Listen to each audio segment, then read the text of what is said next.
It's 9 o'clock. Could you please join us for the flag salute? I pledge allegiance to the flag of the United States of America and to the republic for which it stands, one nation, under God, indivisible, with liberty and justice for all. Good morning, everyone. Good morning. Do I have a motion to approve the minutes of the Monday, October 6th meeting as written? I'll second. Been moved by McCurry and seconded by Peterson. Any further discussion? All in favor? Sorry, you moved? Yes. Okay, Yes. sorry. Yep. All in favor say aye. Aye. Motion carries.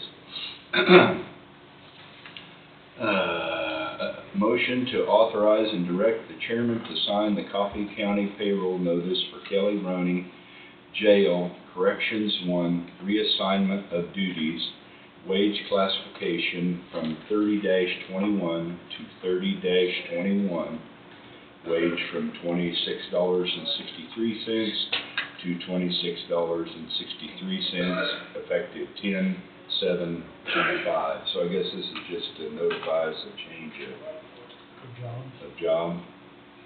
So I'll move. Second? Moved by Thompson, seconded by Avendroth. Any further discussion? All in favor say aye. Aye. Motion carries.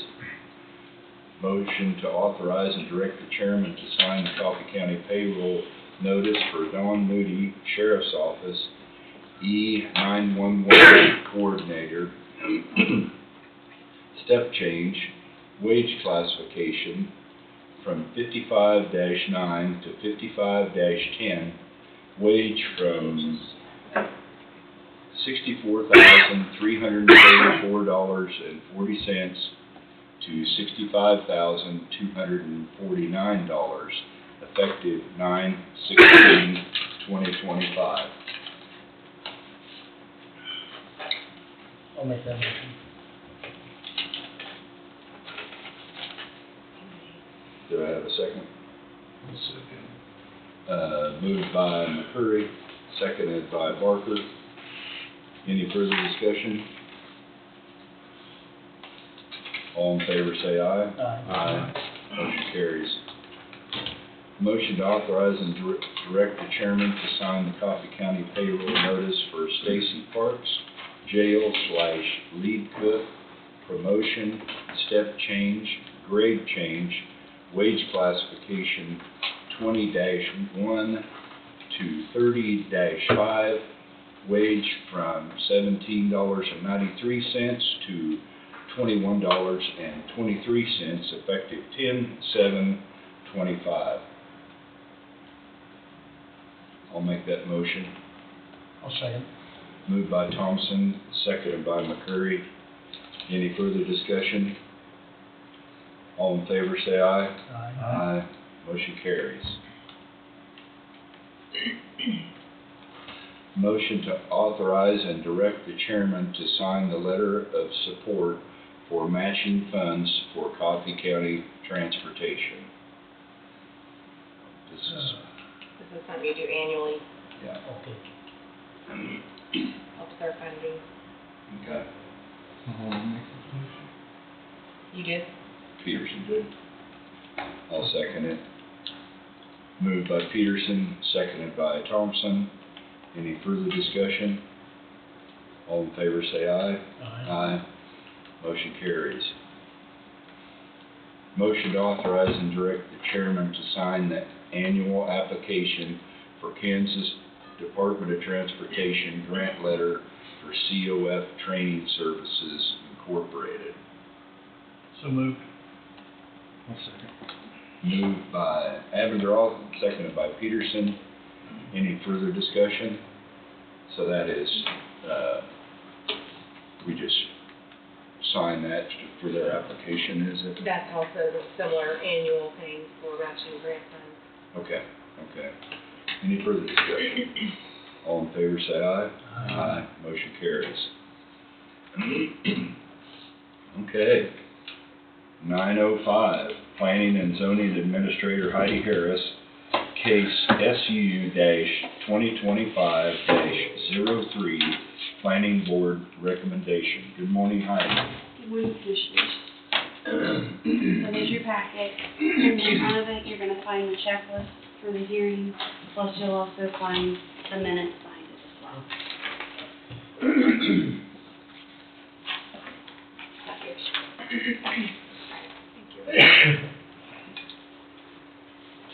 And the agent is also here as well, just to let you know. She Morning. Care.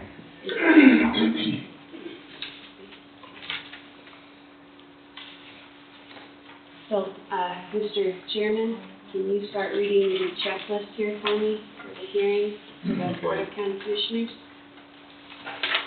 Right at the top. Call agenda item number. Okay. I call agenda item number 1, which is a consideration of case SU-2025-01. This is an application for the establishment of green bunker, including the sale of related items such as corn expansions of the existing facility as a special use in the A2 Agricultural Transition District. So it's supposed to be 03, just a correction, sorry, typo. Okay, It's yeah. supposed to be 03. Cases. 03, not 01. Oh, I didn't see that until we got up here, sorry about that. Okay, that's okay. So, The disqualification. go ahead and keep reading this. Yes, please. Disqualification declared and quorum determined. Before we proceed with consideration of the case, I'll ask the governing body members if any of them intend to disqualify themselves from participating in this discussion because they or their relatives own property in the official notification area, or they have a conflict of interest or a particular basis in this matter. No one has any concerns? Okay. So no one has disqualified themselves. I declare that we have a quorum of 5 present for the consideration of this case.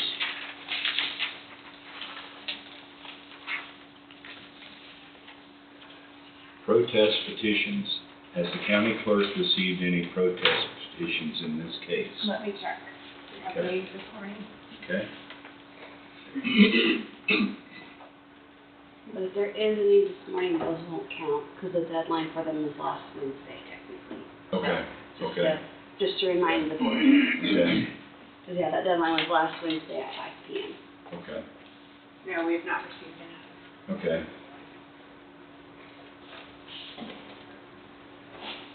You can get a summary of. Summary of hearing.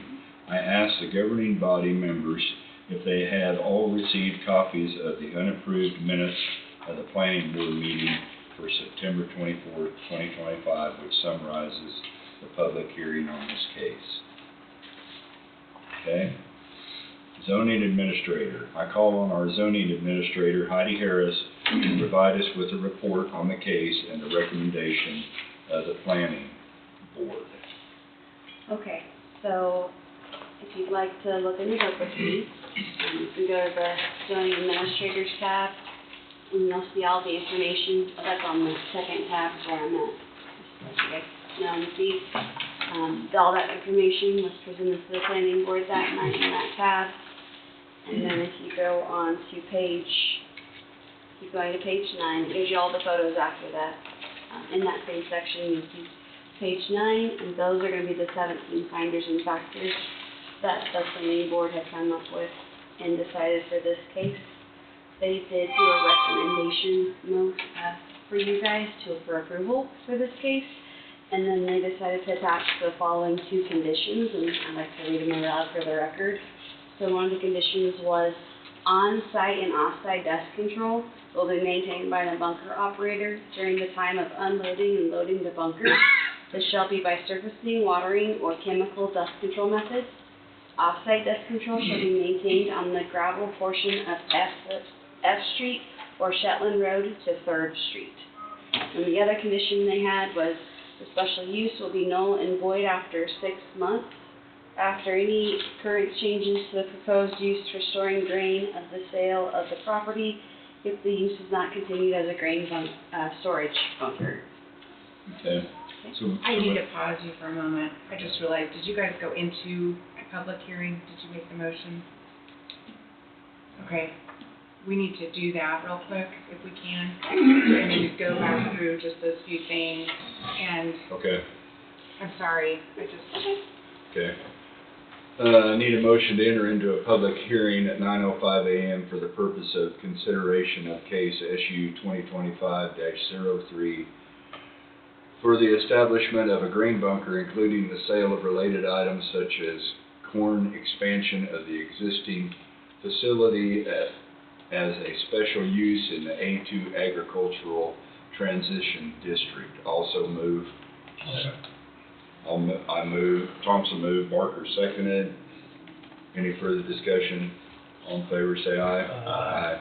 Motion carries. okay, so if you just want to read those, a few things there, just to get us back on track here, and then we can Okay, continue on. okay. I apologize. we missed That's that. okay, I never thought of us going in either. A quorum of 5 were present for the consideration. There were no protest petitions received. There were no communications received. Okay, and then let's go ahead and let her continue on with her reading. Okay, so we're okay now at this point, don't need to do the other stuff over, Not yet. or presentation over. Okay, Okay.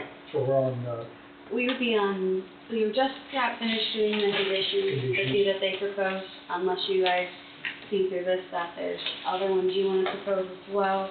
okay, excuse me, sorry.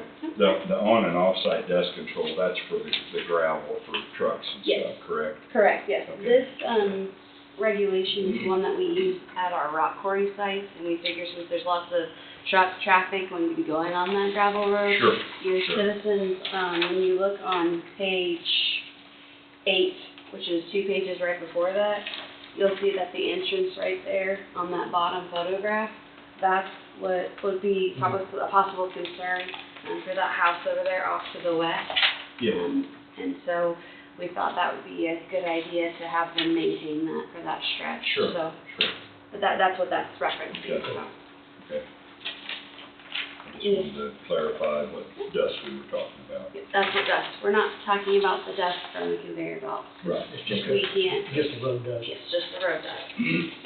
Okay, The next tab is going to be your notices tab. That makes it official for them to approve the case. Then you get into your maps tab, which I showed them the contours for the drainage for the property, and then the area of notification. You did have one board member that was in the area notification, and they did disqualify themselves from the hearing and did not participate as a board member. So, okay, and then you get to the back, and that's what sanitation required for the sanitation/environmental health. It's what that memo states there. So, and like I said before, they did a recommendation motion for approval and placed those two conditions. So, and that would be my report, unless you guys have any further questions for me. I don't believe so.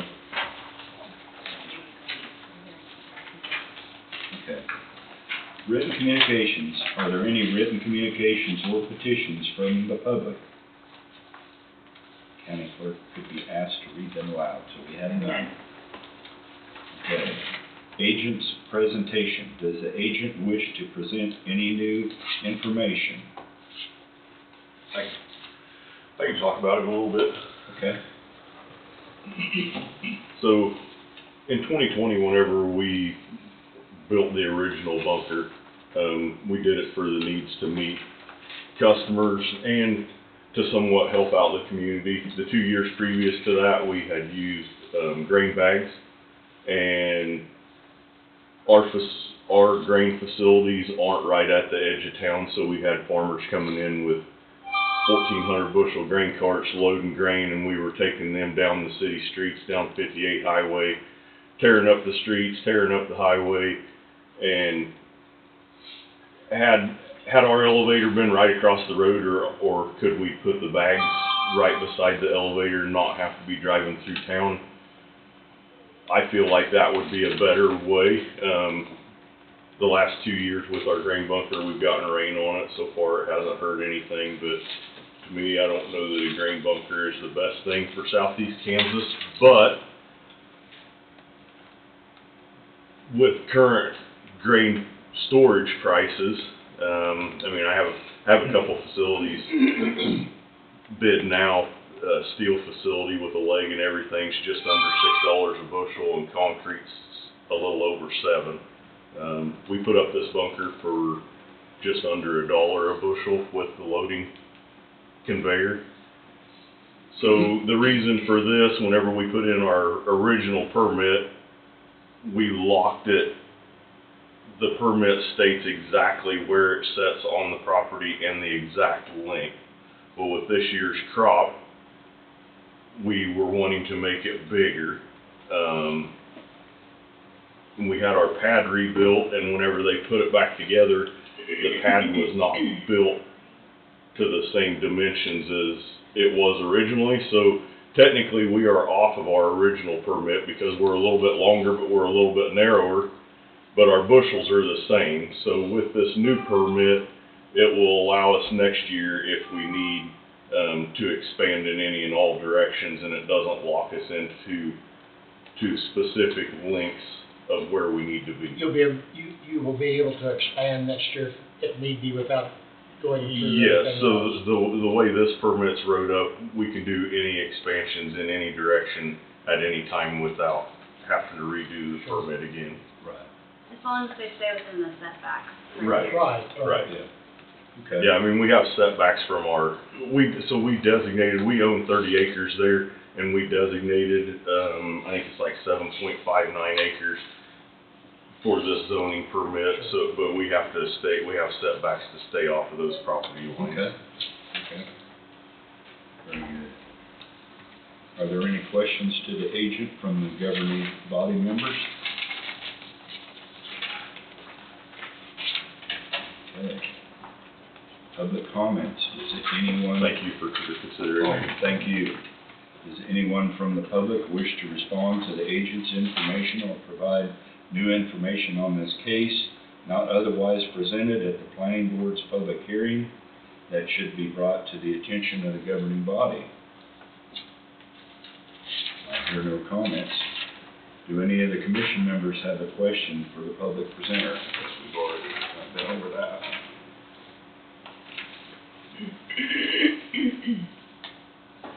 Agent's final response.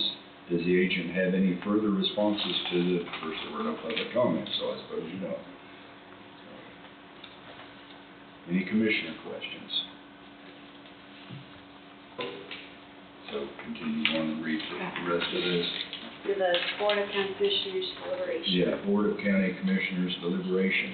Assuming the governing body has received all the information they need on this case, I will outline the choices provided under the state statutes for governing body action, ASA 12-757C. You don't have to read them all. If you guys have a consensus, you can just go ahead and do the one if you want.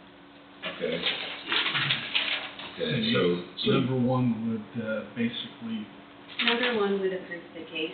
That would be. that would be the that would planning an board's option. recommendation with the conditions that you can.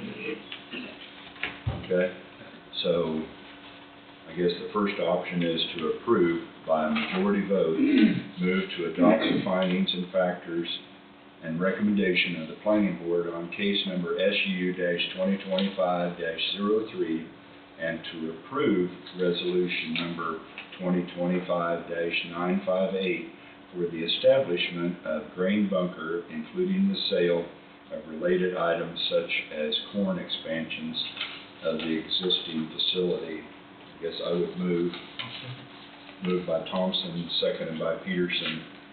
Any further discussion? All in favor say aye. Aye. Motion carries. You're on the back then. Yes.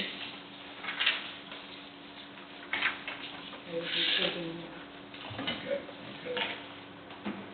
For approval, persons aggrieved by the final decision of the governing body on this matter have 30 days after the effectuating resolution is published within which to appeal to district court. Is that all we need then, Angie? Yeah, and if there's disapproval. Yeah, okay. For disapproval, persons aggrieved by the final decision of the governing body on this matter have 30 days after today's action within which to appeal to the district court. We want to thank you for participating in this discussion of this case, and you are welcome to stay for the remainder of the meeting. So do we need to go out of this hearing? Yes, it's right here. Thank you. Oh, you're welcome, thank you. How's Harvest going? Okay. I make a motion to close the public hearing at 9:21 a.m. Thompson moved, Peterson seconded. All in favor, say aye. Aye. Motion carries. Sorry about that. That's okay. Anybody else want to recycle their box? Too fast, and I'm keeping up. What, I can recycle those too, yeah. My turn? Here you go. Thank you. Okay. You got the resolution thrown around? Okay. Are you? That folder. Oh, well, she's got it. I thought, oh, that's that stuff. Tuck it back in the folder.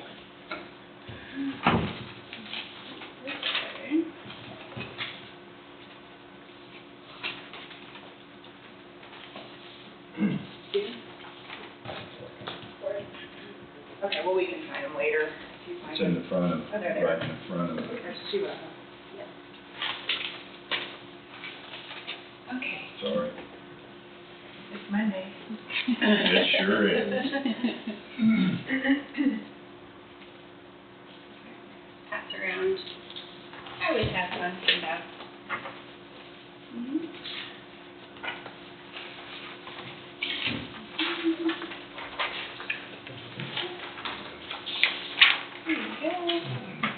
Okay, are you ready for me? Yes, Economic Development Director Jenny Tapman, discussion on a potential energy project in Coffee County. Yes, good morning. Good morning. Happy Monday. Good to you. So I just wanted to have just a little bit of a discussion, a little bit of education around a project that may be coming to Kansas.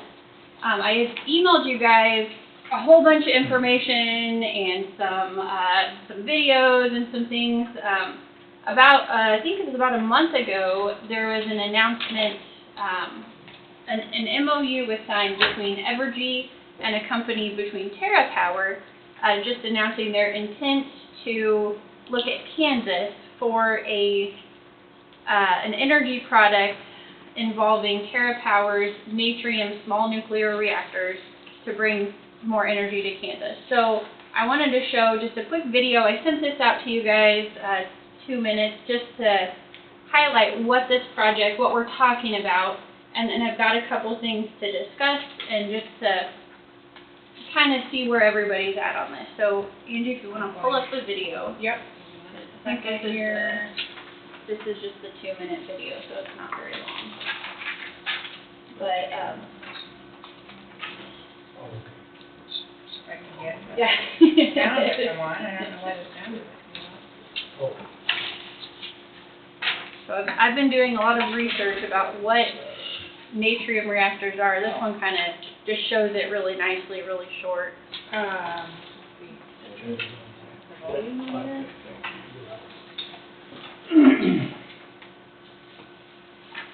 Oh, there.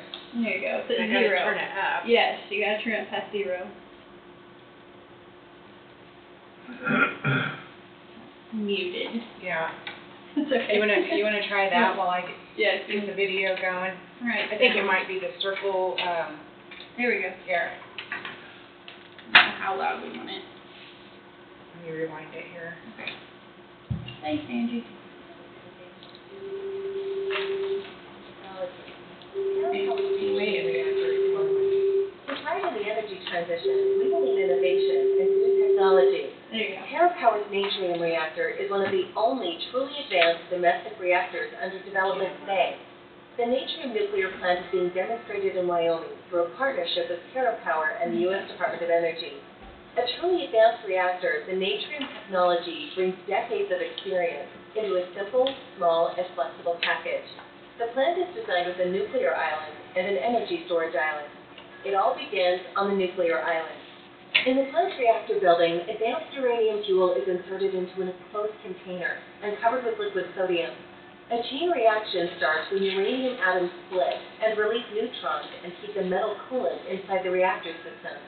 The Natrium reactor uses liquid sodium metal to cover the plant's core and transfer heat for power production, unlike existing reactors that use water as a primary coolant. Sodium's boiling point is 8 times higher than water, significantly enhancing the Natrium plant's safety. The liquid sodium is heated and then transfers thermal energy to pipes filled with molten salt. This radiation-free heated molten salt then travels to a very large storage tank that serves as a thermal battery for the plant. This is an important feature of the Natrium facility. The nuclear and energy islands are separate, limiting the radiation footprint and simplifying construction. The molten salt passes near water-filled tubes and boils the water to make superheated steam. This pressurized steam then helps turn a turbine, creating electricity. Operators can release more or less molten salt from the storage tank, increasing and decreasing the power output to the grid. With its heat release, the molten salt is transferred to a cold tank and eventually back to the nuclear island to begin its journey once more. With the Natrium technology, TerraPower is building the energy grid of tomorrow, today. Electric utilities are increasingly adding renewable energy to the grid. Power sources like wind and sun fluctuate based on the weather. The Natrium power plant can compensate for low periods of renewable power by ramping up and scaling back power output based on demand. The Natrium reactor will begin operations this decade, bringing dispatchable, carbon-free energy plus gigawatt-level energy storage, the flexible power generation utilities need, to reality. To find out more, visit www.natriumpower.com. Alright. So that's a very simplified explanation about what this Natrium reactor is and what TerraPower is doing. Watch what eggs do to your brain. Eggs. I had eggs for I had breakfast. eggs for breakfast, that must be what's wrong with me today. So just a little bit about TerraPower. They are a company that was founded by Bill Gates. They're developing this advanced nuclear reactor technology. They call it the Natrium reactor. And it differs a little bit from other large-scale reactors in a few key ways, kind of what you saw in the video. One, they're a little bit smaller, and they kind of allow for flexible power. The reactor that they were talking about, it's a 345 megawatt sodium-cooled fast reactor. So it's a little bit smaller in size than like what we would see out at Wolf Creek, but it also supposedly could, be a little bit less expensive because it is a smaller project. Another key feature with the Natrium design is it also has energy storage. So because of the nature of the salt-based reactor, it would also allow for energy storage up to about 500 megawatts. So that's where they were saying it can fluctuate depending on demand. They could be producing energy, they could store some of it, and then, when you have hot, cold, these power outages and things like that, it could allow more or less to float to the grid. Another thing they really talk about, and a lot of the research I've done, is it's a little bit different from some other renewable energy sources because it has a stable base load of power, and they can quickly increase output to kind of fill gaps. So I think that's the big push with this kind of the Natrium reactor. As you guys, I think I sent out, and I've had quite a lot of people emailing me the announcement where there's the MOU between TerraPower and Evergy. So, and the Department of Commerce, I think, is in there somewhere. What's exciting about that is I think the agreement opens the door for a potential construction project within Evergy's service area. They're kind of exploring this technology to see what it could look like in Kansas. And I did reach out to someone from Department of Commerce to kind of ask where everything was at or what they knew about. You know, they said ultimately that decision, as they're exploring site locations in Kansas, it's going to be between TerraPower and Evergy. But some things that they suggested, you know, that we could do if we're interested in Coffee County being a site for this project. Some things that we could do would be, you know, demonstrating community support is a big one, I think, right now. So getting letters of support from the community. If we were interested in Coffee County, you know, I could create a letter of interest and we could start kind of putting that out there. Maybe if we could get in contact with TerraPower Evergy, just letting them know that we have community support. I think when we get what we did last summer, the comprehensive plan back, I know going to a lot of the town hall meetings, there was a lot of community support for expanding nuclear power in Coffee County. So I think, you know, that makes sense. Also, if we were to identify sites in the county where something, you know, the county had between 80 and 120 acres of land, or even if there was just other land for sale in the county that could house a project like this, like I said, you're looking at roughly 100 acres probably for the campus that we saw there. Let's see. So that's something we could start looking into. Again, just making sure you guys know what is a Natrium reactor, what are they talking about for this project. So I think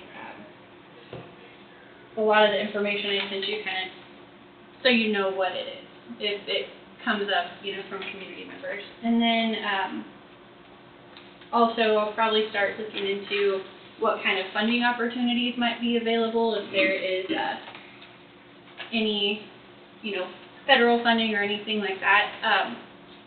The project that this is kind of based off of, the first one they've done, I know, is in Wyoming. So that was the first one they did. It was kind of a pilot project, and it was a public-private partnership between the U.S. Department of Energy and TerraPower. That first plant that they are working on, I don't think it's even open yet, but it was a $2 billion project split between Department of Energy and other funding sources. So that's something to think about and explore there.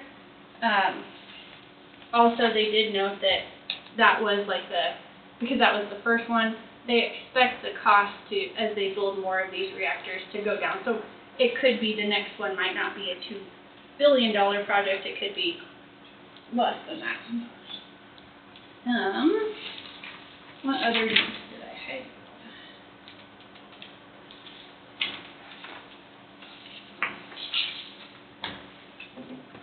So I was kind of looking at, again, the process that they did in Wyoming for this and how that kind of came about. From my research, it looked like the site in Wyoming was selected after a significant search, including they had finalist communities within Wyoming. The Natrium project team then went in and evaluated. They were looking for things like community support, physical characteristics of the site, the ability to obtain licensing from the NRC, and then what kind of existing infrastructure was there, and then what were also going to need in the grid that they were going to need to build there. So that's all stuff if we were interested in bringing a project like that here, stuff that we should probably consider as well. A couple other things. I know we get asked about, as we're bringing in projects here, you know, what kind of jobs is that going to create, what's that going to do for workforce. So, again, based on the one that they're building in Wyoming, during construction, you could see as many as about 1,500 jobs, because you're going to have a lot of people to come in and build the site. Kind of like we saw with Wolf Creek when they built that, brought in a lot of people. Ultimately, when the plant is operational for a campus like the size of the one we saw, you're talking about 200 to 250 workers to support day-to-day activities. So again, not as big as Wolf Creek, it's a smaller footprint, but it still would be, I mean, for our county, that's a significant amount of jobs, and I'm sure we would probably see they would be higher wage jobs for a lot of the positions as well. The last thing I wanted to talk about, and that comes up a lot, is water. So if we brought a project like this to Coffee County, what's that going to look like with water usage? And I think that's a key point. Again, you saw in the video with the sodium natrium reactor, it doesn't use water as the primary coolant. It uses sodium to absorb the heat from the reactor. So that's actually going to make it much less water usage than a traditional nuclear plant, where they had to build their own lake, and you know, they use a lot of water for cooling. So I think that's something to think about as well when we're looking at a project like this. So after throwing all of that information out to you guys, what questions do you have? So would this be a joint venture between Natrium and Evergy then? I mean, would that be? Yeah, so from what I understand, the announcement was that TerraPower, Or TerraPower, I'm sorry. the company that has built this natrium reactor technology, has signed an MOU with Evergy to try to bring a project like they did in Wyoming to Kansas somewhere. Is the Kansas Department of Commerce involved in it also? They are, and when, like I said, when I reached out to my contacts at Commerce to ask, like, if Coffee County is interested, how do we bring that up? And, you know, what they said is ultimately it'll be between Evergy and TerraPower to decide where they want to build. I think Commerce is, you know, very supportive of communities that have interest and support. So that's where they kind of sent me that laundry list of, here's some things you can do. I think, like I said, anything right now that we can do to show community support for us or even in our region, I think would be really helpful at this point. I think passing a formal resolution telling that we are very interested and supportive of bringing this to Wolf Creek, Coffee County, would be very important on our part. I received a email or text message this morning from Brad Barrett, and Lyon County's getting ready to stick their foot into this too. So I think we need to be upfront and going. I think we have a lot better situation with Wolf Creek. Right. And I did talk to somebody Friday that's on the RDA board in Emporia. What I heard is they're going to be discussing at their board meeting this week, actually doing a letter of support to bring the project to, they call it to Wolf Creek.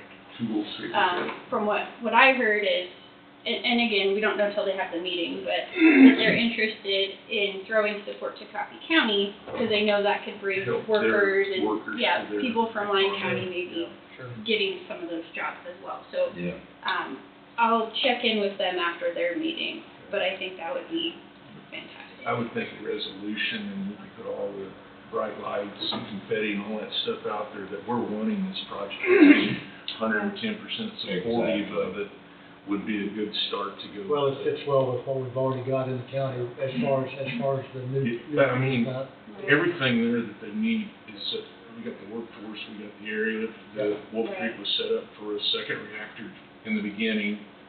So I think it'd be very cost effective for TerraPower and Evergy to select that site. And I think we're pretty high up on the list. Well, we've got, you know, all the transmission lines there, the Blackberry line and everything's come together at that area. I think it makes us a perfect site, and yeah, we need to support it 100%. And I think it's, you know, it's also being, like I said, a new technology that hopefully the kind of thing that will be growing in the next 10, 20 or so years. For us and for our workforce, it would be a great thing. It could generate more business opportunities with it being new technology. Right. So you could put a letter together that would show that. Yeah, so I'd be happy to work on drafting a resolution and a letter of support from the commissioners. We can look at it next week if that sounds okay. To go to Cleveland, Wolf Creek, and to anybody and everybody, even some that don't need it. Yeah. No. Yeah, I wanted to have the discussion with you guys before I started moving anything else, but I think, it sounds like we're kind of all on the same page, that this would be a great opportunity It is. for our county. It is. Exactly. Awesome. Well, I'll keep moving it forward, and, we'll talk again next week. I'll bring the letter and the resolution to you guys. Cool, thank you guys. No, thank you. That's all I have. Jenny, Yeah, there's some stuff out there that you might. thank you.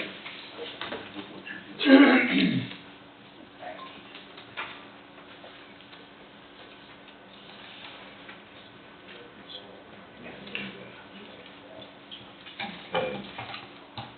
Well, we've got a break in here. Do we want to go ahead and sign some papers for a few minutes? And then, Mr. Bowie's not in the office today, but he could be reached by phone. But he is at a meeting, so I think he'd be expecting that call maybe around 10 if we, That's that fine. sound okay? That does. I was looking at his phones from last night's game. Clicking his wounds, huh? He's a big Detroit. Yeah. That's very positive.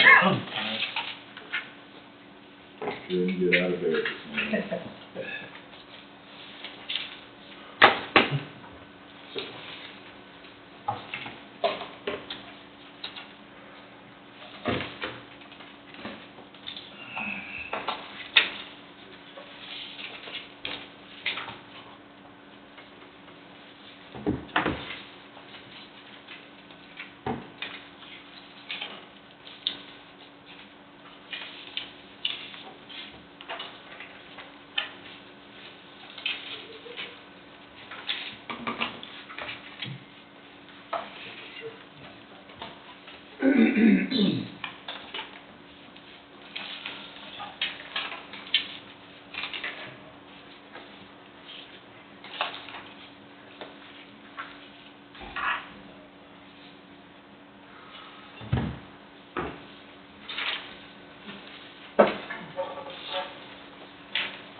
I don't, I don't think so. I think I bought that before, and she always said, You got the front one? yeah. I believe that's right, Mike.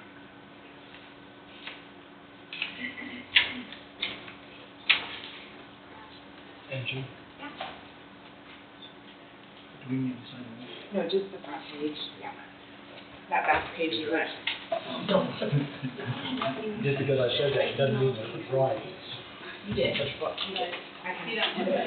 That's what I was thinking too. Steve has spoken. Yeah. Whatever.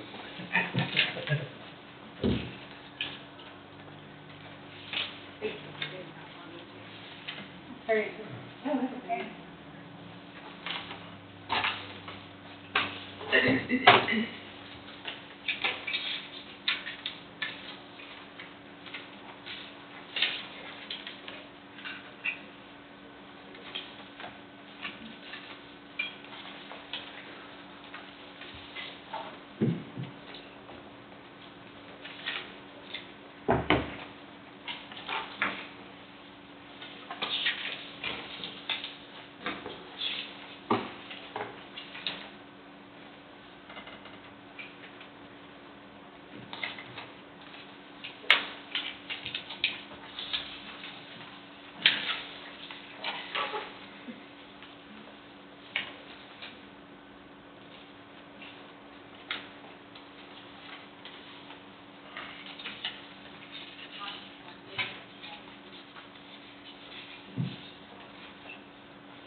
Did you have those resolutions, they make it for you guys?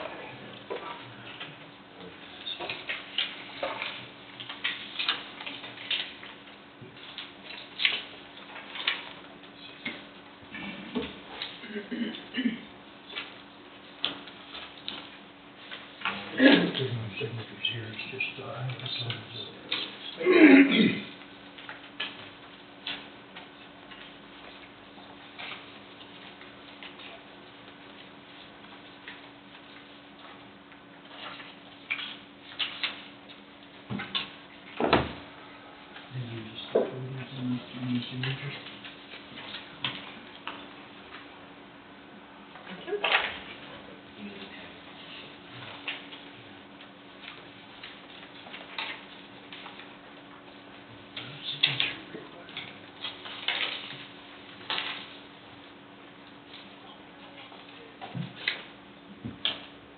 Alan Mountain? No, I think that might be. Oh, you're going that one? Sorry.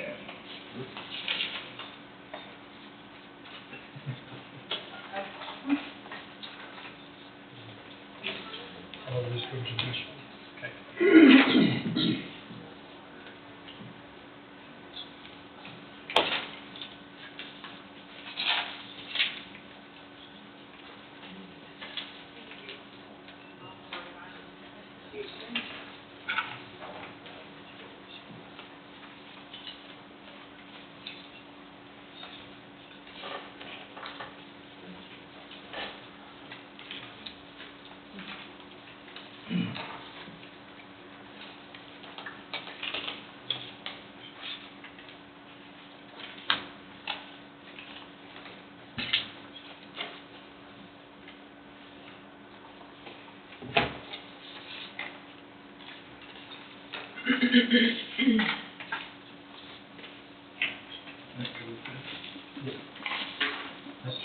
That's the last, yeah.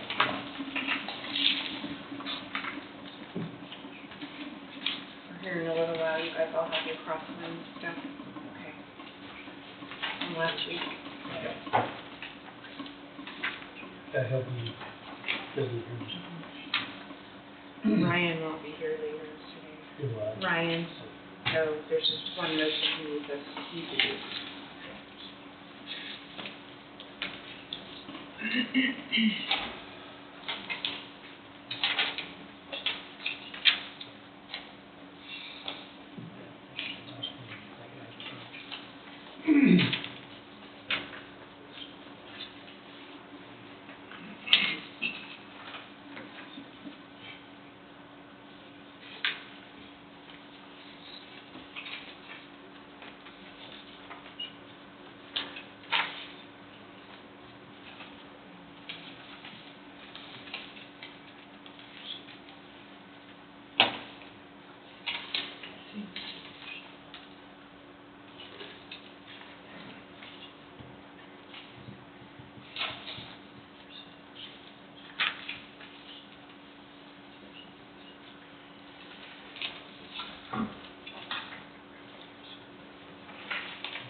Sorry. No, you're fine.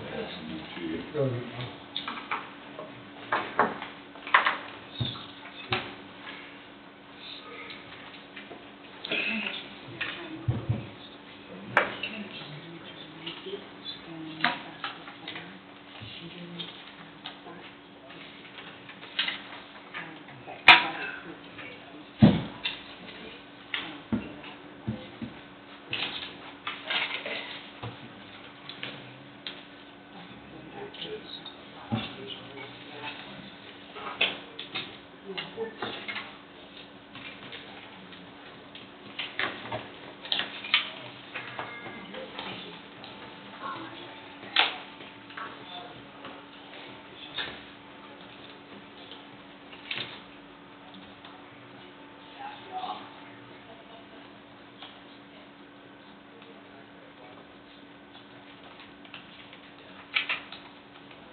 This is the new one from last week.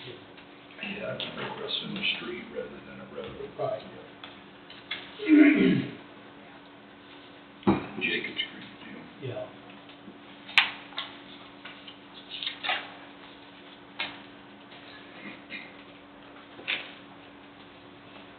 Well, it's 9:50, should we take a 10-minute break and come back at 10 o'clock?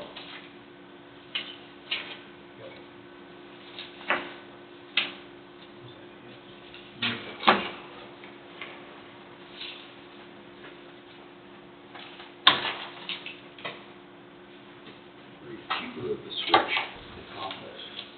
Oh, good.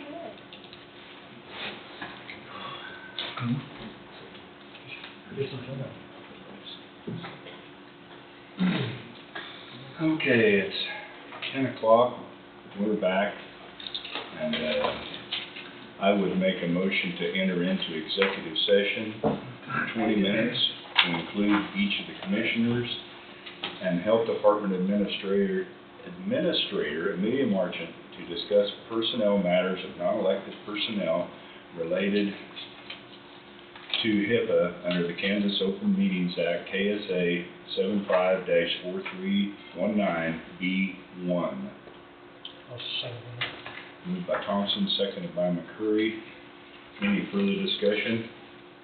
All in favor say aye. Aye. Motion carries. We will go in at 10:03.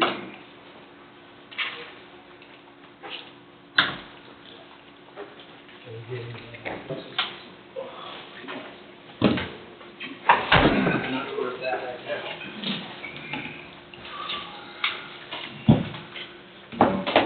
No action taken in the previous executive session. Wade Bowie did join us by phone in that meeting. I forgot to mention that when we were mentioning who was going in, so no action taken.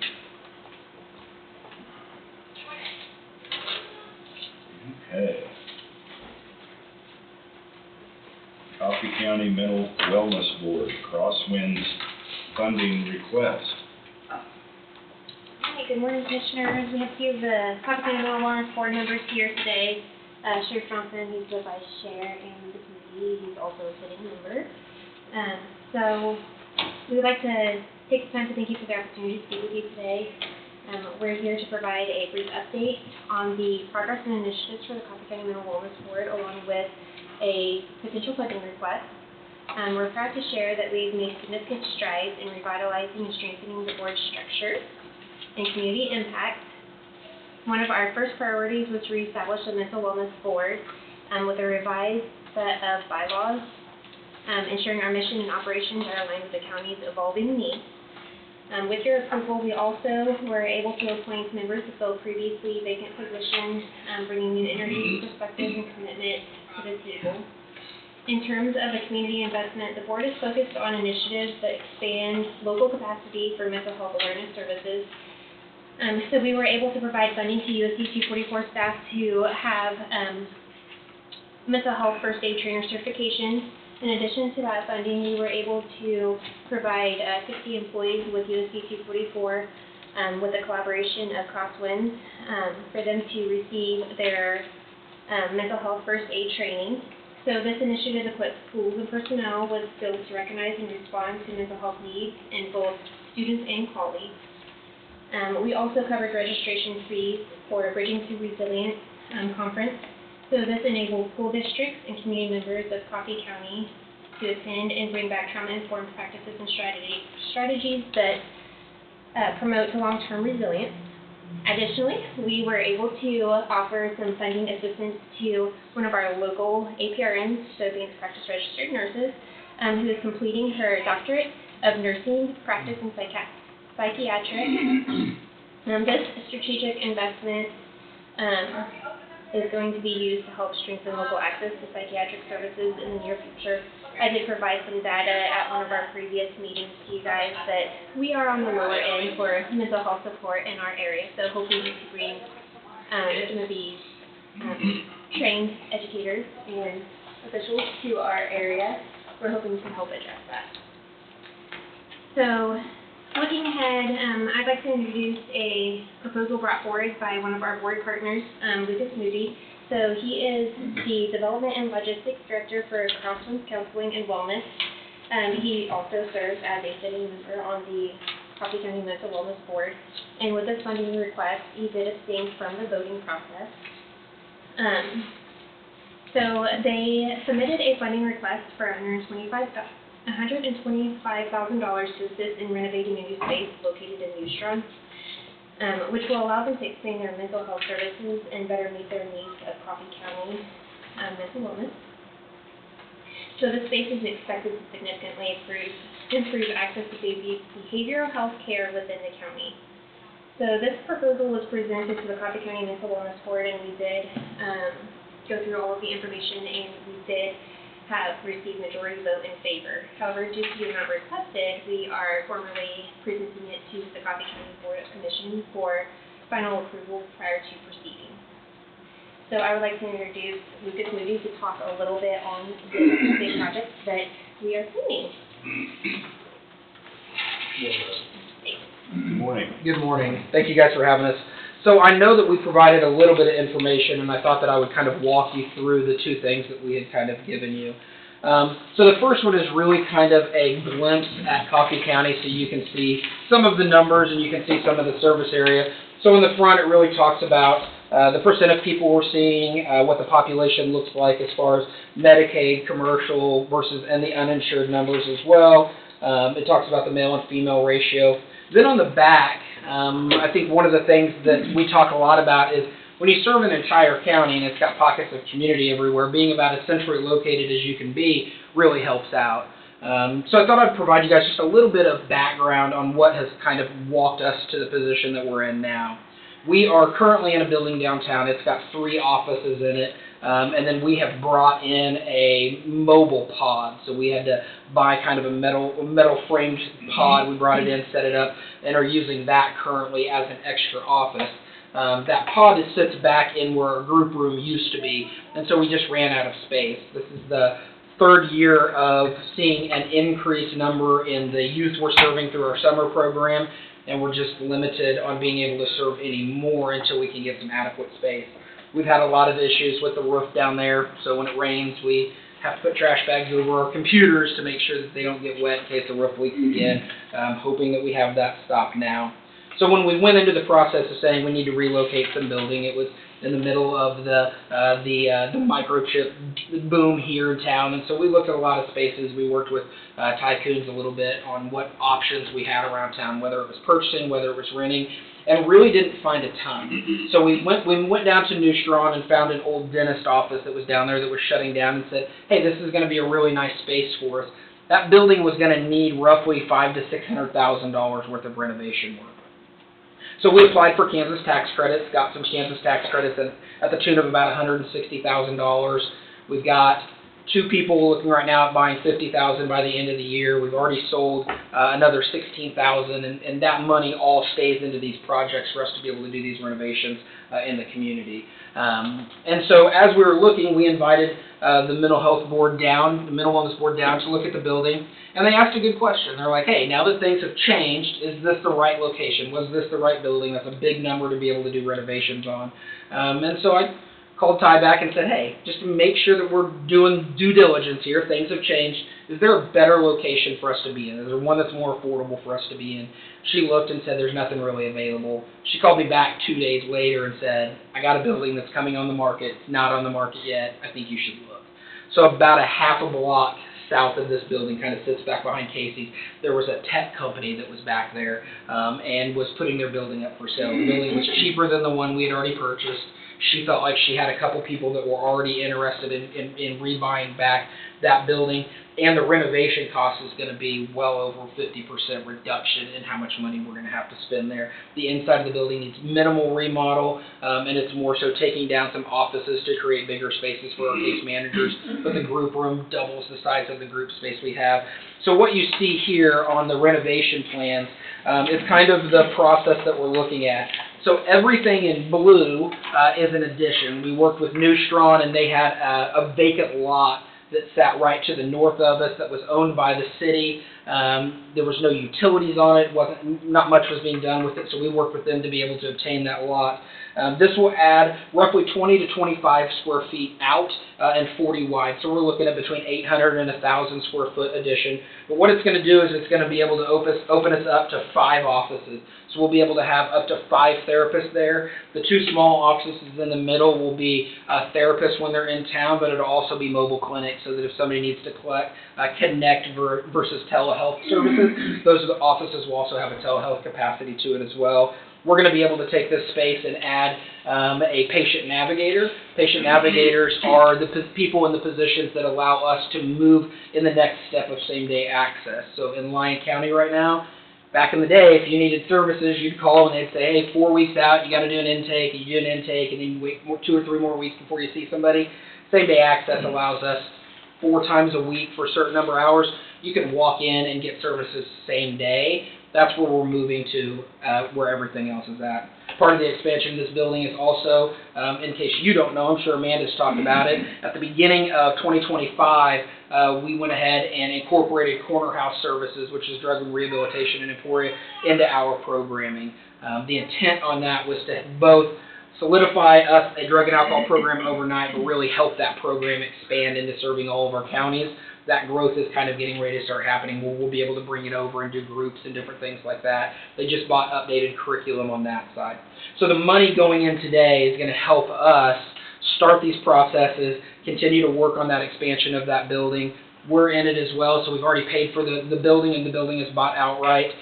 We've got money when we sell the other building that we'll be able to put in, and we're working on finishing that $160,000 in tax credits. 70%, so it'll help us make a couple $100,000, which will go into a little bit of remodel and expansion here, and then help with the same thing that we're needing to do in Osage, because those programs have grown so fast with all of the changes in CCDHC. And then want to answer any questions you all have on any of the stats or any of the numbers, or any of the renovation questions. You say you currently own the building in New Strong? We do. Yes, sir. Because I did a little bit of research, yeah, looking in on this, and don't get me wrong, this mental health thing, it needs more and more help all the time. Sure. With funding being tight and everything, that I found that you guys had received $500,000 for a regional campus. So we did. So in Lyon County, our headquarter office sat behind the hospital on some ground that the hospital owned. We leased that land for, I think it was $100 a year, and we had a 30-year lease on it with 2 10-year extensions. At year 28, we kind of approached the hospital and said, hey, we're growing, we're going to need to do an addition on this building, but we want to make sure that the land lease is going to hold. The hospital said, hey, we have intentions of growing as well, probably not. And so we ended up moving ourselves into a capital campaign there. I think when you were on the board, I think when that kind of transition was starting to happen, those conversations. So we basically decided, hey, if we're going to do this, let's start combining all of our services. We were in 8 or 9 different buildings kind of scattered out. We moved everybody into 2 buildings for the most part. So now we have kind of a headquarter campus office. So we received $500,000 was kind of the tip. It was a $7 million project. And it's a debt-free project to the agency and to the services as well. But a lot of that was grant writing. A lot of that was Kansas tax credits as well. Okay, so that money's gone. Yeah, correct. That money got spent on that project. Yeah, no, yeah, that's a great question. Have you, I know you talked about grant writing and everything like that. Have you hit the Jones Foundation? Yeah, so Jones actually gave us $2.5 million for that project. I've talked to Tony quite a bit. Part of those grants where the balance is that you kind of have to have money up front, and then you write the grant to kind of match and meet you in the middle. So we've looked at the Maybe Foundation that's out of Denton, Texas, and Tulsa, Oklahoma. This project's probably a little small for that foundation, but we've had good conversations with Tony. We've also had conversations with both the representatives for Osage and for Coffee County, Evans as well, about the project here. This request that you're doing, it's not going to be reoccurring, is it? This is not. This will be a one-time request. This is just for the renovation of the building? Correct. All the money that would be here for this would stay at this building in this location. Correct, yes. Yeah, Great question, sir. The request is for $125,000 to come from the Mental Wellness Board, fund number 098, but we would like to see if there was a potential of being able to match a certain percent of that with the community improvement. To match what percent? Just whatever percent you guys. What are you looking for? Yeah, so pretty much just approval for, I mean, dollar-wise. Oh, dollar-wise for match or for total? Just for what you're wanting from us. From Coffee County. From Coffee County. Half, if that's okay. half of the. Yeah, I think Wade had made the motion, or made the conversation in that said, hey, if we're gonna do this, what we should probably do is have a conversation of 50% of that coming from the board funding and 50% of that coming from, the Community improvement. community Like improvement fund. 62.5 that you want from the community improvement.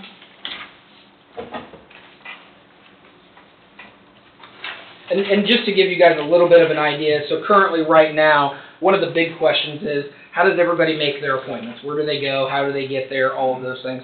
So currently, in Burlington alone, we have 2 SUVs, a minivan, a 12-passenger van, and are getting ready with this next year coming up to adding a couple more cars to our fleet. We'll bring 2 more cars up.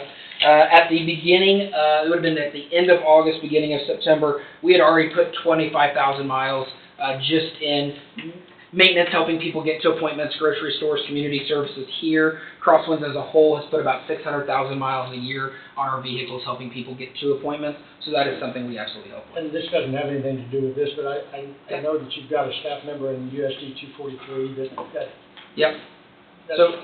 And that's just new, is it not? I mean. Yeah, so we have staff in every single school that we have in our districts in all 7 counties. We recently just hired another one for the Lebo School District, so he started on Monday, and it's kind of starting to affiliate in there, and we also have one here in Burlington. Right. Yes, that's correct. So that's good service. Yeah. Yeah, we partner really well in those areas, in those situations.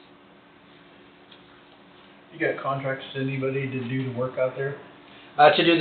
So we, just this morning, we have finalized and are waiting on a final number from Cooks to be able to come in out there.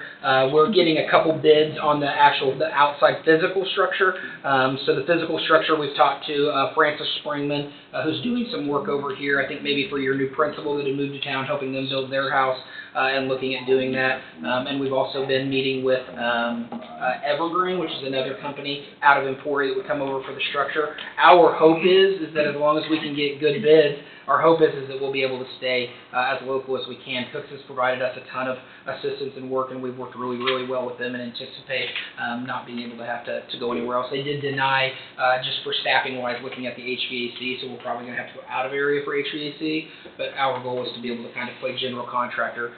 We hired a friend of mine who worked construction for 15 years, came onto the facility side, so we're doing a lot of renovations ourselves, which saves us quite a bit of money, but all of our partnerships we try to keep as local as we can. So you're asking for, the total amount's gonna be $125? Yes, sir. And you're asking for $62.5 for our contribution from Correct. community improvement? Yes, sir. Is that correct? Yes, sir. Okay, just wanted to clarify. And approving the other 50% to come out of the middle. Since the dollar amount is It's because high. of the. Right. Out of Yes. Two different accounts, 125,000 total. That's Right it. on. Yep. Yes, sir. So it's 125 total.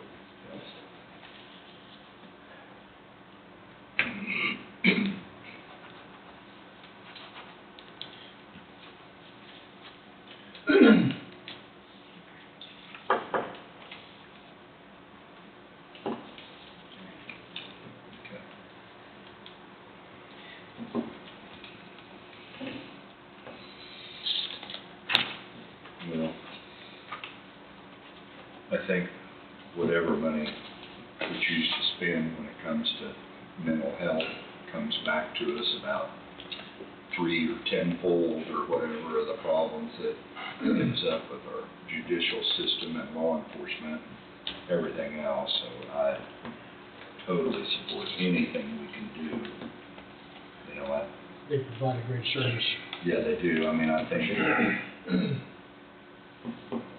my personal thought is that a lot of things could be helped if we had better family unity, but lacking that, these people need help, you know, and other reasons too. Supports are different for everybody, so I agree 100% Yeah. there. Do any of your services reach into the jail with Tom? 'Cause I know he's Yeah. got people in there that need services. Yeah. Crosswinds is in our jail. Okay. Yeah, so we started it's been about a year and a half, 2 years now, we started a jail liaison program. So all of the jails in our 7 counties have a liaison now that can work in the jail system, but it also works with individuals that have incarceration issues as they exit, helping them make sure their appointments are good, or you signed up for med services, getting them back and forth to things, trying to find stability to stop that recidivism. It's a new program, so there's always hiccups when you start something new. I think how you design it maybe always has good intentions, but how it needs to be used has to have flexibility as we change. So we're in some mitigation of changing and making sure that we're not just super rigid on that program, and every community is a little bit different, but we work with the jail system quite a bit. We also have a mobile crisis team, so if law enforcement is out, that mobile crisis team I think right now operates about 20 hours a day. So if the officers are out on the street and they come across somebody and say, hey, this isn't necessarily a legal issue, safety's been intact, this is a mental health issue, let's get somebody else over here, and so we'll dispatch somebody, and response time right now is within 2 hours anywhere in our 7 counties. I've used that, and it does work. Do what? We've used that, and it does work. Great, great. And you're fully staffed, is that correct?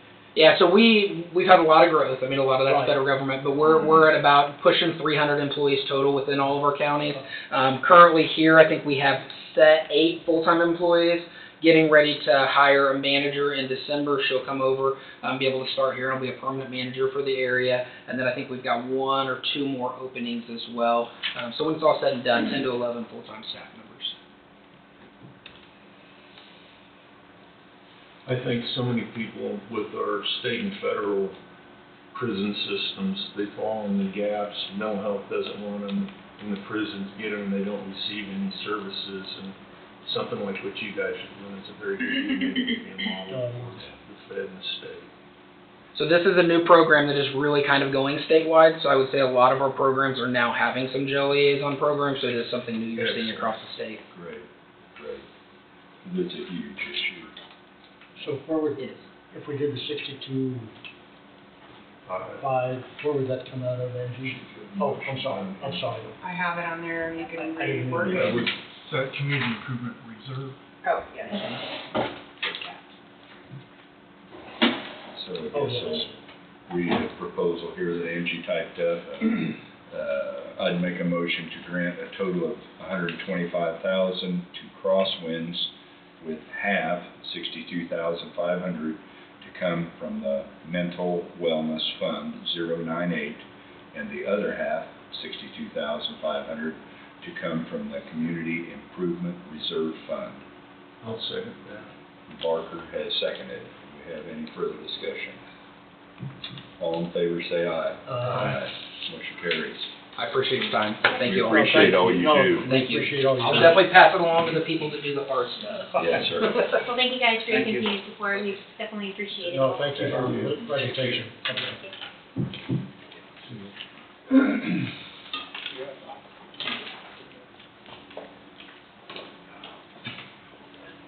Okay. Trust Point High Troxel Coons, discussion of sale of 405 through 407 Neocho Street.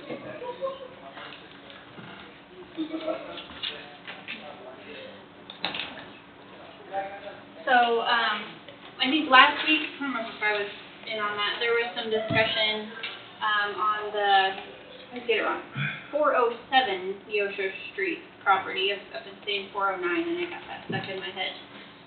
So as we're talking about how we want to, sell that building now that we've got the roof and everything taken care of, I had reached out to Ty with some questions about, how do we want to post it, if there's comparables, like how do we figure out what we're going to have to copy, what we want to sell it for. And she had some suggestions, and she had said they've got some, and I'm not a real estate agent, so terminology, but I wanted to give her a chance to kind of let you guys know what their approach would be if they were interested in representing the county for that building, and give you guys a chance to ask her any questions you might have as we're moving forward. So. Okay. I do have an appraisal that was done 23 by Ray Toso for the county. I've not been inside the building. so I'm just going all off of that. But my understanding was they're trying to recoup the appraised price plus some of the repairs, and there was questions on fees and what it would cost. Well, I think we were kind of curious what your thoughts were. Your thoughts the property might be worth too, but I guess you haven't been inside. Yeah, I need to get inside too. I mean, because even the details in the appraisal, they said no one was in the apartment. There's a 600 square foot apartment, and the appraiser was not inside it. So, to see if I feel like this appraisal is fair or low or high, I would need to go inside. I do have some comps. Go ahead, I'm sorry. I do have some comparable stuff that is sold in the area on Neosho Street. Not a furnished, equipped kitchen restaurant, because the appraisal said it was appraised as a fully equipped restaurant. I think that's right. It had all the equipment in it, yes. So I know what the appraisal says and what the repairs are. I would need to go inside to look and see if I think that's accurate. As far as fees, with all the new commission laws, we can only sign an agreement to pay the listing company commission, and when we get a buyer, that contract will have what the buyer's side is asking for in commission. A lot of times it's still that 6%, but Kansas City agents are bringing buyers down here now, and they're putting in a 3.5, a 3, depends on where they're coming from, what they're asking for, but every offer will have that within the offer. The listing side is the only thing you agree to when you list, and that is 3% to trust point. Okay. So that'd be part of the offer by the individual? Every contract that comes has a line for, is there a buyer agent commission? Because it now has to be negotiated at every contract versus negotiated when it's listed. You mean like if an agent from another company? Anyone who's representing, sell it? anyone representing a buyer has to do that, whether it's Trust Point, whether it's local, whether it's Kansas City, they always have to put that in the offer. So you're saying if we sell it, we're gonna pay Trust Point 3.5%, and if somebody comes in from Kansas City representing another firm, we'll have to lose an additional 3.5%? Trust Point is 3%. We're at 3%. It's usually 6, what we say to estimate, but a Kansas City commercial agent could bring a buyer and ask for 3.5. Wouldn't that offer be negotiable? Yes, it's all negotiable. Yeah. We've had some come in and the offer has not been good enough, so they've agreed to 2.5. It's negotiable just with everything else. And that's how nationwide it has to be now with commission when you're cooperating with other agents. We get a lot of Kansas City agents because we are part of the Heartland MLS. And there's a lot of commercial-only realtors that will want to bring a buyer down. Can that percentage be passed off to the buyer, or is that still on the seller? It's a negotiable item. You can try. Doesn't happen very often. We've proceeded to lose way too many funds on this, and that's why we're asking all these questions. Yeah. I think my questions were from the economic development side. I was more interested in, do you feel you guys would be able to bring some interest into somebody that would want to purchase the building to use it for commercial purposes? That was very important to me. If we want to try to get it sold quickly, it sounds like the next couple months might be really good times to do a listing. Trust Point Real Estate moved to using Heartland MLS as our main MLS, multiple listing service, because they have a far greater reach and we get a lot more buyers and agents coming down to show our stuff. And it's benefited our sellers greatly because we just can advertise way more places. We have commercial options there that we didn't have when we were with Topeka. And that's why you mentioned the Kansas City part of it. I mean, that's where there's I mean, obviously that would represent more of a Larger buyer pool. right, a larger pool. Because the listing will get in front of every licensed agent who's a part of that MLS, Kansas and Missouri. Now, a lot of those agents are licensed in both states, so they can bring a buyer down here. Sure. The Trust Point is the listing agent. Correct. Yes. And we will cooperate with any buyer's agent that is licensed in the state of Kansas. I guess, as long as that's negotiable, it's gonna come down to the bottom line, and offer is gonna be whatever those dollars are, less that percentage. What are the advantages or disadvantages of listing at this time of year? To try to get someone who needs to get rid of some cash before the end of the year. Like right now is when they're starting to look, and if they need to dump some cash by the end of the year, we need to get it under contract, within the next 45 days.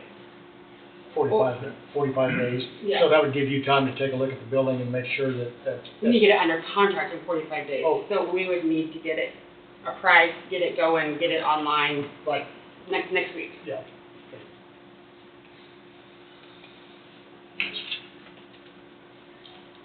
As far as listing, what kind of term would there be? I mean,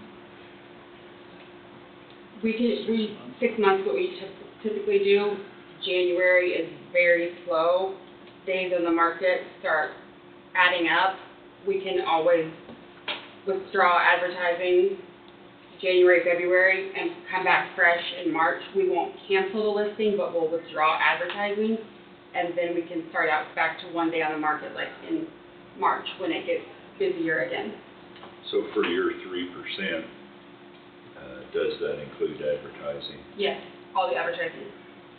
I know when we did Sunset Manor, we found our buyer on a website that we paid several $100s a month to advertise it on. Now being on Kansas City, that directly feeds over to those type of websites. And that's all our expense.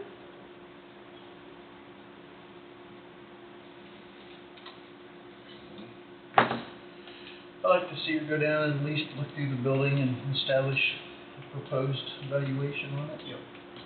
I've got the keys, I'd be happy to take it down if anybody else wants to do that, or I'd be happy to this week. Maybe get some numbers together and come back to us in a week. Yeah. Does that work for you? I can, I didn't know if that was supposed to be done openly. We need to discuss numbers. Or- As far as you establishing a value of it? Right. I mean, we're not deciding on a minimum or Correct. anything. Okay. We're looking for. I think the only hesitation is if you put together a number and proposed it, and then you guys decide you wanted to go like higher, that number's already been thrown out there. I think it could be a number that could be brought to or passed on the way we can get to that. I can get Wade my recommendation and a net sheet off of what it would be at that price and give a couple different options. That's doable, isn't it, that we do it that way? Yep. Because then I can do a couple different prices and what the net would be. Is a week, well, a week give you enough time to do what you need to do. Yeah, if I can get in there soon. Okay. Yep. Great. To work That sounds with. great. Great. Okay. Thank you. All right, Well, very thank you. good, thank you.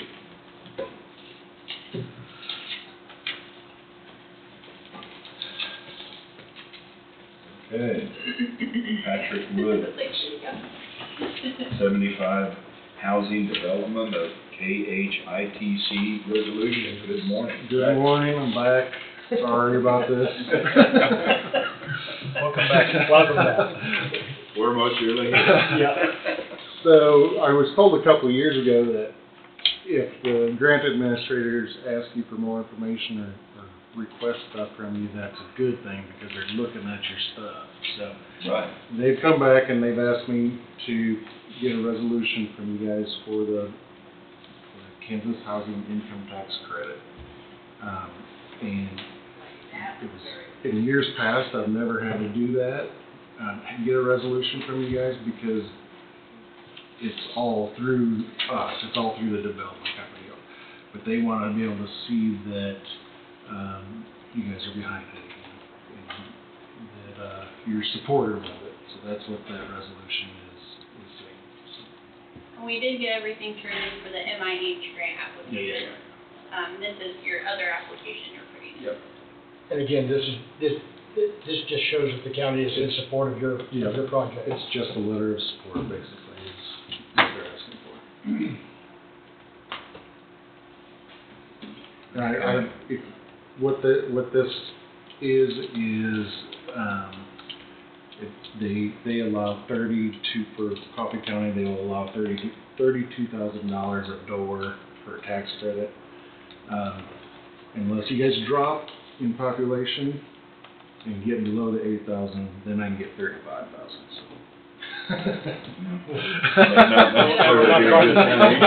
Wrong direction. Nice idea, but. Too much stagnation already, we need to go forward. I understand. So you see that this is a good thing that they're requesting more. Yeah, just for them to give us some feedback and ask for this stuff, I feel like they're looking at it, and if they weren't interested in what we're providing, then they would just kind of stir it over it. Okay. Well, I'd ask for a motion to approve resolution number 2025-959, a resolution of the Board of County Commissioners of Coffee County, Kansas, supporting the 75 housing development and its application for the Kansas Housing Investor Tax Credit, KHITC program. I so move. Second. Moved by Thompson, seconded by Amadrath. Any further discussion? All in favor say aye. Aye. Motion carries. Thank you, guys. No, thank you. I can do it. And you're welcome anytime. Hopefully not a couple more months. Okay, perfect. Okay. I'll have a copy for you here shortly.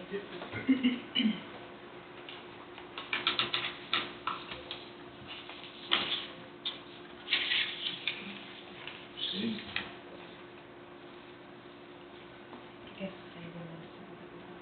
Okay. Okay. Yeah.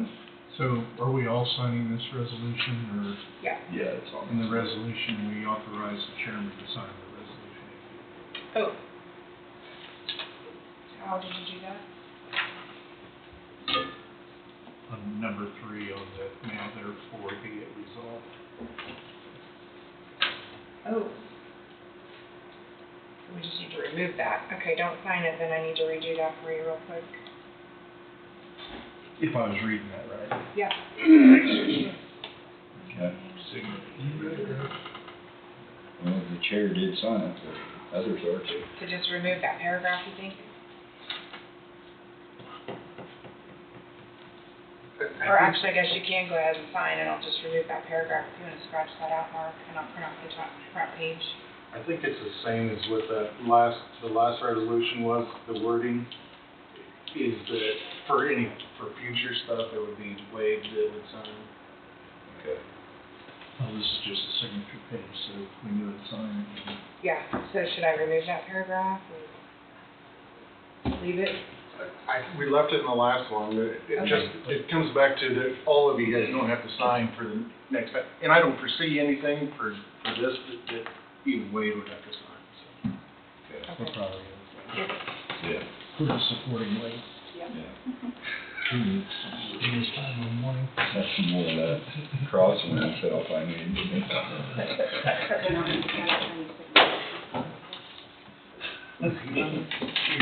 You're saying you could use their support? Sure could today. Like, wow. Just go ahead and pass it. Because I told him I had it. We need I'll give you your card. I knew I had the card. Do that later. Just didn't know where.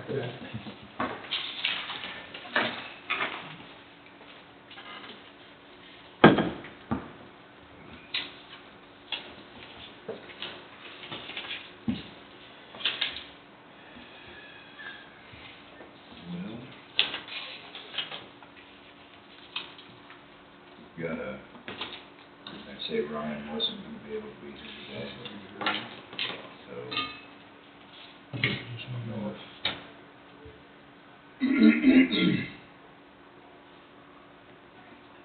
got this change order.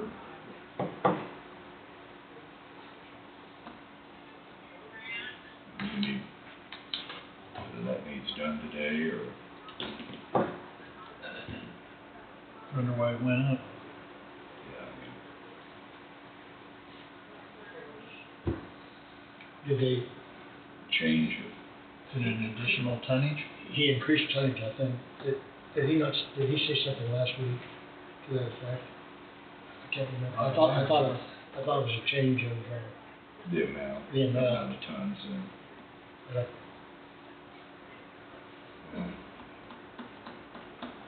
Gonna move it till next week? I don't know if it needs it this week, but just send him a text, see if we need it. Let me know if I need to get his. Send him a text, see if we need to do it, see if They he'll come back with respond. anything else, I'll Okay. get it. Do you know if Ryan needs this? He will not be in today.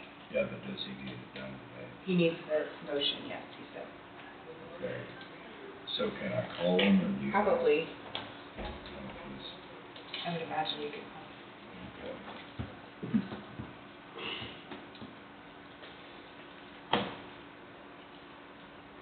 He's just texted me back and said, no, it can be next Monday. Oh, okay. And that's what he told me earlier. Okay, well, that he could wait till next Monday? Yes. I'm gonna dial him already, so if he answers, I guess we'll maybe deal with it, if not. Hello. Hey, Ryan, I guess, Todd texted you, but, can you explain this, change order that you've got on this asphalt, or? I mean, that's just on that courthouse parking. Okay. The additional asphalt. Okay, because we thought you had mentioned something about it and just couldn't remember for sure, so, okay, that's all we needed. I just thought we'd Okay. go ahead and get it done that way, okay? Okay. All right, thank you, appreciate it. Bye. Okay. If I remember right, the school was participating in that a little bit too. School board had a cost share in it with us. I thought so. They did. Yeah. Wonder if theirs was adjusted too, if you worked that out with them. I don't know. Ask for a motion for the board to approve the following change order regarding project number A2503-C, increase in hot mix asphalt tonnage of $42,150.54 with a total project cost of $116,848.54. I'll move. Been moved by McCurry, seconded by Barker. Any further discussion? All in favor say aye. Aye.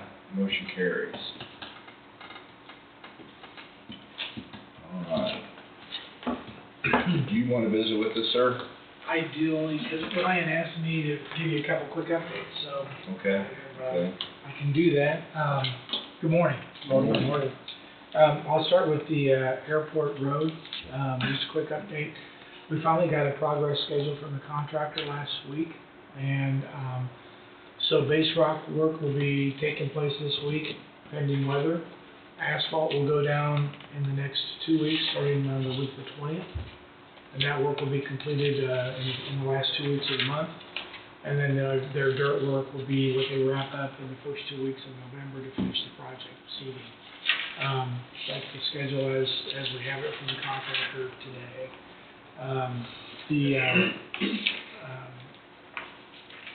As far as the drainage issue, we did get word from KDOT that the proposal we had, they were not acceptable of. We have a meeting with Ryan on Wednesday and Keith to present a new design that seems acceptable to KDOT. It's basically cutting ditches, drain everything to the north and east. I will say, again, one of the issues that we had just as a firm was with KDOT in particular was there is an existing culvert and there is, even the farmer on the west side of 75 knows that the road drains to the west today. And all we were doing was utilizing the existing facility with a very minimal adjustment, and because everything's so flat, there's very little water that moves. But they did not want to see any change to any conditions. And so we're moving forward with this design. We'll have those plans, once Keith and Ryan look at them on Wednesday, for that to bring back to you guys. The last thing was the contractor reached out to us. I did not get it in writing because Ryan thought I ought to bring it to you guys first, just as an idea. So one of the things that's been discussed was not finishing the 20th Street, or the road to 20th Road, the frontage road. The contractor has come forward with a proposal of a change order, which Ryan and we feel is a very good price, where they would provide an asphalt surface on 20th Road, back about the 500 or 600 feet to make that connection, so that you would have a paved surface, and then you would be able to complete the connection. Their estimate, again, this is based on an email, was for $40,000. Ryan felt like that's your all's decision. I agree that whether you want to do that or not. But it would allow then the road to be connected, and I know Ryan's concern initially was with the gravel road of 20th Road, the wear and tear on the road. This would provide a 6-inch surface on top of the existing surface, which the road today is actually a pretty good base for an asphalt improvement. So would there be any, now or in the future, I don't know if you call it a turning lane, but a widening of that intersection? That would come with development at the airport, because then there will be a requirement for that traffic study that. I suppose that'd have to be okayed with the state. Yeah, also. that would have to be okayed with the state. And again, this is, you just to put it in front of you guys, they wanted to put that out there, so I've not asked for a letter of a formal change order. Wanted you all to have that in front of you to discuss. But this would finish the project then from 20th down to the entrance. Yes. Yes, it would. That would reach the entrance. Correct. Yeah. Well, $40,000 doesn't do a lot of asphalt work, doesn't sound like it, what some of this other stuff we've done costs. Do you anticipate 20th Road being widened at some point? I would think at some point when you start getting more development at the airport, it would be. So if we was to asphalt it now and we have to go in and widen that road, we gotta tear it all up? I don't know if it'd tear it up. You could probably widen the road without having to remove your existing base and asphalt. I wouldn't see that as Just an cut the shoulders down and repack it. Yeah. I don't think you're wasting or tearing out any product at that point. Okay. The water lines up there on 20th Road, do they run east and west? No, I'm gonna have to double check. I don't know, Carl. Yes, they do. And is it on the north side of 20th Road or the south side? It's on the north side right now. So if we was to tie into On that, 20th Road. do you either have to bore the road? Well, right now, there's also, we got a line that comes up on the, I don't have the map with me. It comes up on the south side of the airport, and that's a 5-inch line. And we know that there is some plans for a 6-inch line that can come down, and then come down across the airport land, and then hook up to everything where we would have good water supply. But there's a 5-inch line out there now. It's on the south end. On the south end. There's right. also a line down on, right off 20th Road. So is that I can't remember the inch line on that. I might say 2. I think it's 2. I almost bet it was 2 on the side. Sorry. When we talked earlier, it was 2. Yeah. Anyway, I guess the only thing there would be, once you all think that through, if that's something you want us to proceed, I'll ask for a formal letter So from the contractor. we've got a little time to make that decision. I think they're targeting the seed, which is gonna be the end part of the project before punch list, the week of November the 10th. So I think you got, a week to discuss it and think it through, and then, with them doing asphalt in the 2-week period, that probably would coincide nicely to just continue that work. So I think maybe by next Monday, if there's an answer, we can proceed with asking them to put something together formally. Okay. I think we talked a couple weeks ago about that 20th Road access point coming out of there, and then we decided to make an access point there so you could get base rock into it. But I know at one time we talked about not finishing that off completely until later. So would that have to be done? It would have to be done, yeah. I guess you could pave 20th and not do it. I mean, I don't know what value that would provide you at that point. Right. I mean, I would say, if you're not wanting to connect to 20th Road, then this would not be what you would want to do. I knew we did the temporary just so you could get his base rock in there. Yeah, yeah. But the original plan was to finish it. It was. Yes, it was. Right. I think the only issue just came up about removing it was twofold. One was there was some concern about getting a pipe in there for drainage on 20th Road. And secondly was, as Ryan mentioned, the condition with it being a gravel road on 20th, and if you should increase traffic, does it create more of a maintenance issue for the county? Right. And so this in our opinion, kind of moves to maybe resolve that and let you get a completed connection.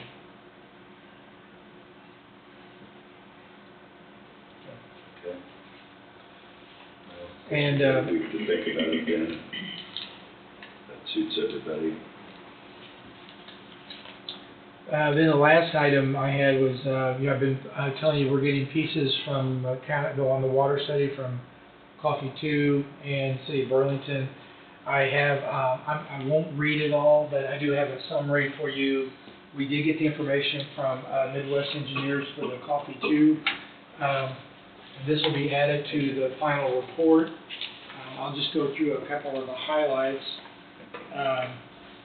And then we did talk to Schwab Eaton, who handles the City of Burlington, expecting to get this similar update information from them. They think by the end of this week, and so I'll be back with that.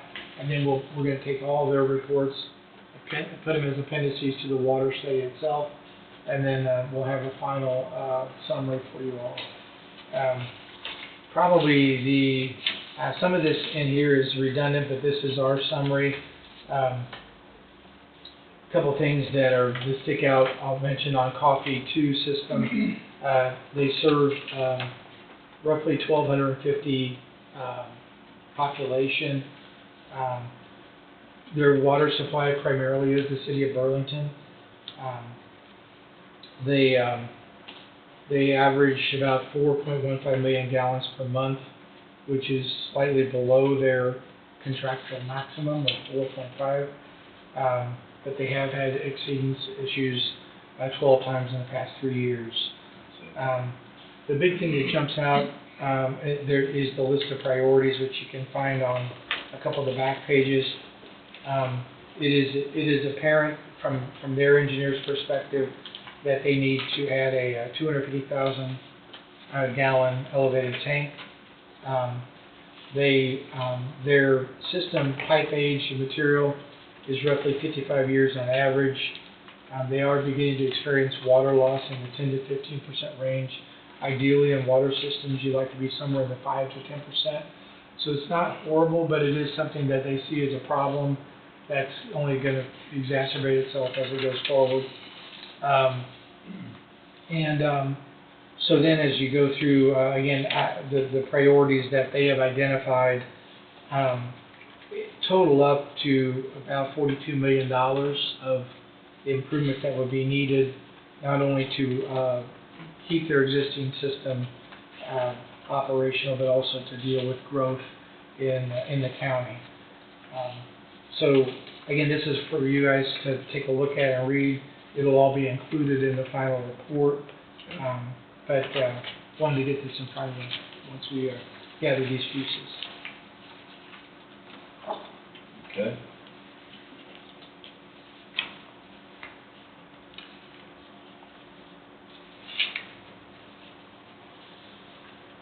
And that's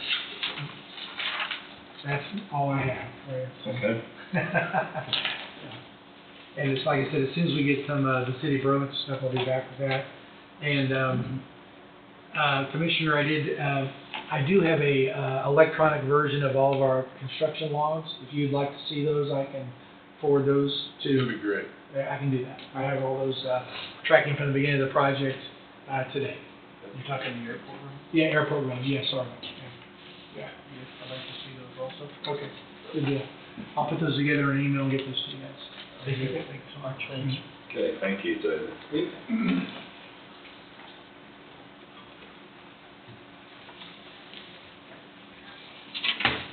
You guys need me for anything else? Nothing I know of. I'll go get to work on some other stuff for you. Thanks, Shannon. Thanks. Thank you very much. Thanks, Paul. Oh, no, I'm delighted to see stuff on copy too. Huh? I'm delighted to see stuff on copy too. Yeah. Thank you. Thank you. What you guys have. Have a good day. Take care.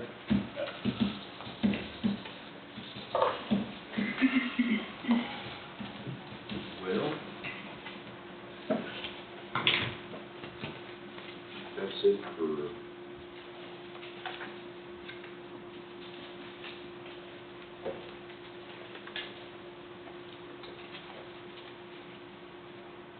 Thank you.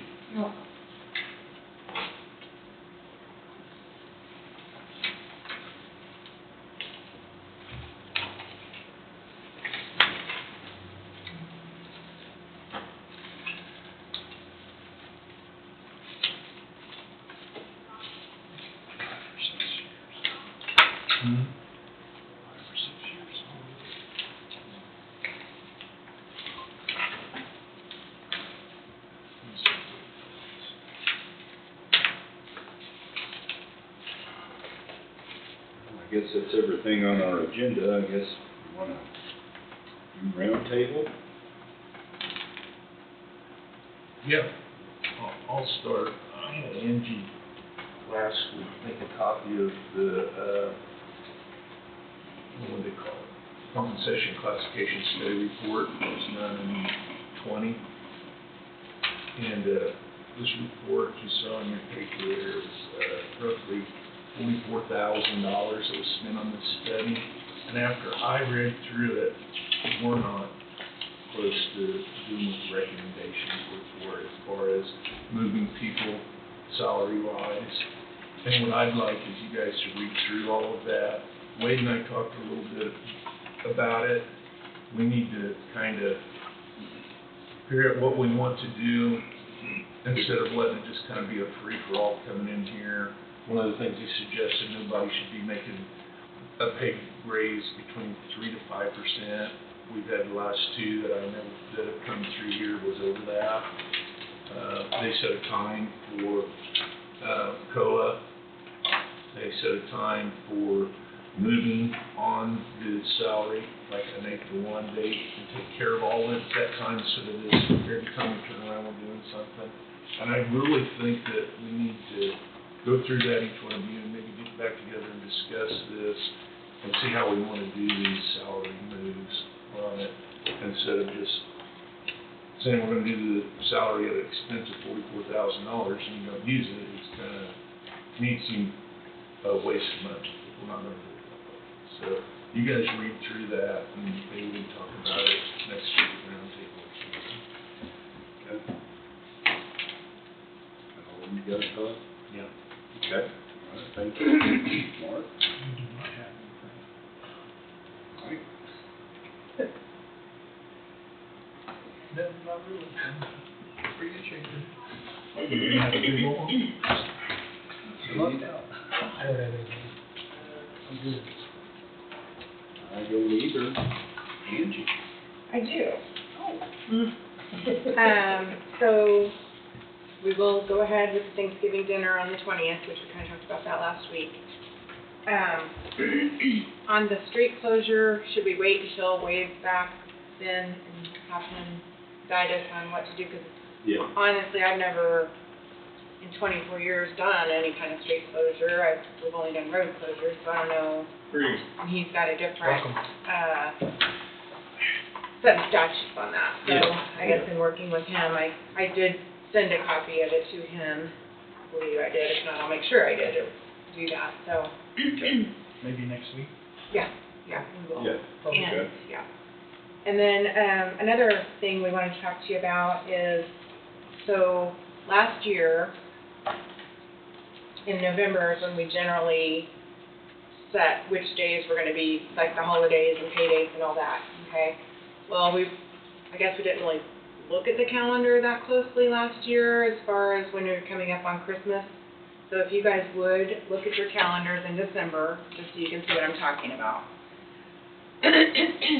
We had said we were going to be closed, so we have one personal day this year, and we use that, usually dedicated to a day around Christmas, you know. So we had said we were going to be closed Christmas Eve and Christmas Day. Well, as we look at this calendar, Christmas Eve and Christmas Day fall on Wednesday, Thursday, and we're back open Friday. Well, we've had lots of employees ask if we could, instead of doing Christmas Eve, move it to the Friday and give them a Christmas Day, Friday, Saturday, Sunday for the holiday. That makes sense. And we have done things like this in the past. So this isn't anything that's like off the wall request, but being it's a new commission, being we can't decide that, I wanted to bring it to your attention because, like I said, we would have probably asked last year had we looked at the calendar a little closer and saw how those days are falling, and we didn't. I know Christmas Eve is going to be pretty quiet. It always is. Do you shut down a little early on Christmas Eve? We have in the past.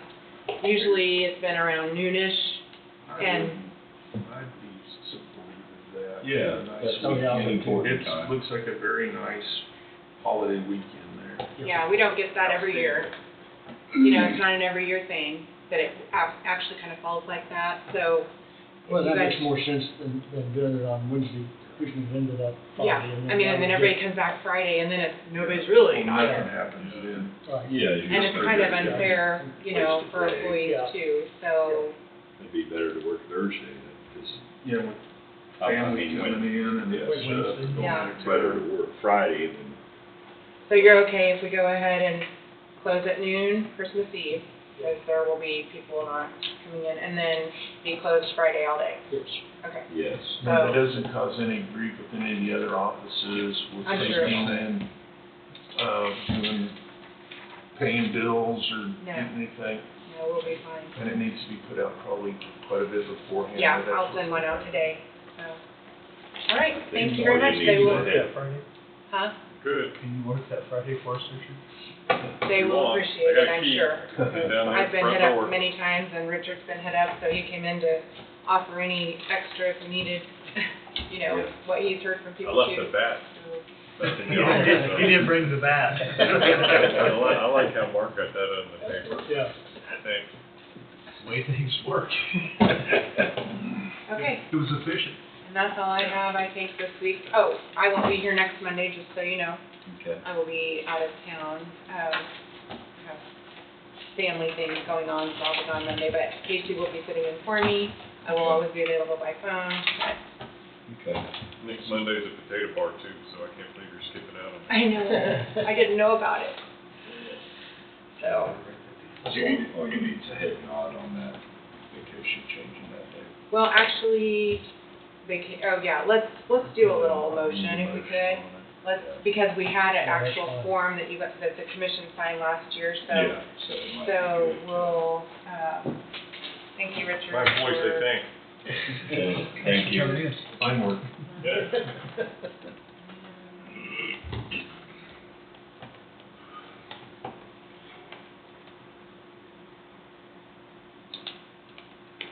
Wednesday.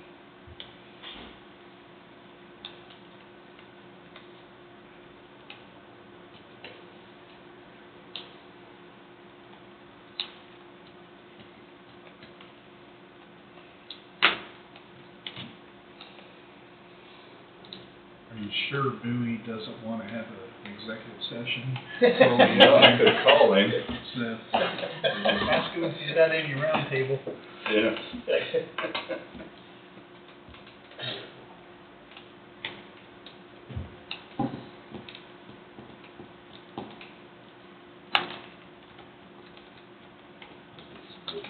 I'll sure he didn't text me. He didn't text me, we're gonna count it out around. I was just joking, but he might have. I don't know.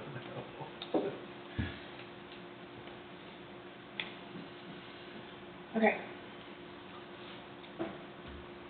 Okay.